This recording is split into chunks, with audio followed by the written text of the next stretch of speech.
मतलब ग्रेविटी कोई फोर्स ही नहीं है? अगर ध्यान से समझा जाए तो हाँ, ग्रेविटी कोई फोर्स है ही नहीं। अच्छा, अब देख, अर्थ ने इसे अपनी तरफ खींचा तभी तो ये नीचे गिरा। इससे पहले एक बात बता, अगर इसके आसपास के स्पेस ने इसे नीचे की ओर धक्का दिया होता फिर भी तो ये नीचे गिरता।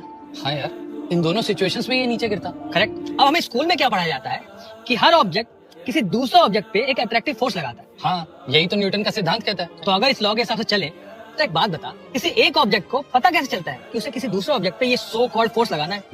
मतलब ये कि वो आखिर क्या चीज है जो इन दो ऑब्जेक्ट के बीच में इस ग्रेविटेशनल फोर्स की इन्फॉर्मेशन को कैरी कर रहा है? या देख, एक ऑब्जेक्ट दूसरे ऑब्जेक्ट पर फोर्स लगाता मगर है। क्यों लगाता है? यही सवाल न्यूटन को खाता था, जिसका जवाब दिया आइंस्टाइन ने। इसको ऐसे समझते हैं कि मान ले कि ये सन है और ये अर्थ, तो इन दोनों के बीच में क्या है? स्पेस है, और क्या है? यही आइंस्टाइन ने सोचा कि दो ऑब्जेक्ट के बीच में है स्पेस, तो स्पेस को इस ग्रेविटेशनल फोर्स की इन्फॉर्मेशन कैरी करनी चाहिए। और इसी थॉट एक्सपेरिमेंट के साथ उसने डेवलप कर दी जनरल थ्योरी ऑफ रिलेटिविटी, जिसने आगे चल के दुनिया को यह साबित किया कि ग्रेविटी कोई फोर्स ही नहीं है, बल्कि ये इफेक्ट पैदा होता है स्पेस टाइम कर्वेचर के मुड़ने से। बिल्कुल सही। मगर क्या है ये स्पेस टाइम कर्वेचर? क्या है ये फैब्रिक? कैसे मुड़ जाता है स्पेस? मुझे तो आसपास कुछ भी मुड़ा हुआ नजर नहीं आ रहा। जरूरी नहीं कि जो चीज नजर आए दिखाई दे वही सच हो।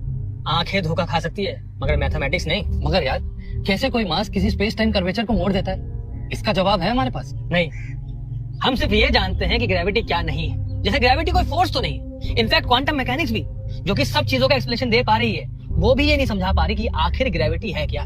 यार, इससे तो और कंफ्यूजन बढ़ गई। अगर है क्या ये यूनिवर्स, काम कैसे करता है, क्या चल रहा है ये सब? यही तो सारा खेल है यार।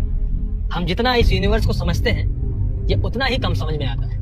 টু বি অনেস্ট, আমারও অনেক কিছু মাথার উপর দিয়ে গেছে, আমিও পুরোপুরিভাবে বিষয়টা ক্লিয়ার না, কিন্তু একটা জিনিস আমি খুব ভালোভাবে বুঝতে পারছি, সেটা হচ্ছে যে সায়েন্স ইজ নট কমপ্লিটেড, মানে এটা একদম পরিপূর্ণ না, এখানেও অপরিপূর্ণ কিছু আছে। এখন এই যে সায়েন্স যে নিজেই পরিপূর্ণ না বা নিজের মধ্যেই খুঁত আছে বা অনেক কিছু আমরা এখনো জানি না বা প্রমাণ করতে পারি নাই, এখন সেই সায়েন্স দিয়া আমরা কিভাবে আল্লাহকে, যে আমাদেরকে সৃষ্টি করলো, সে আল্লাহকে বা সেই সৃষ্টিকর্তায় আমরা কিভাবে বের করতে পারবো? আপনি আমারে বলেন। এই ক্ষুদ্র জিনিসটা কিছু মানুষের বোঝানো যায় না। আল্লাহ ওনাদেরকে হেদায়েত দান করুক।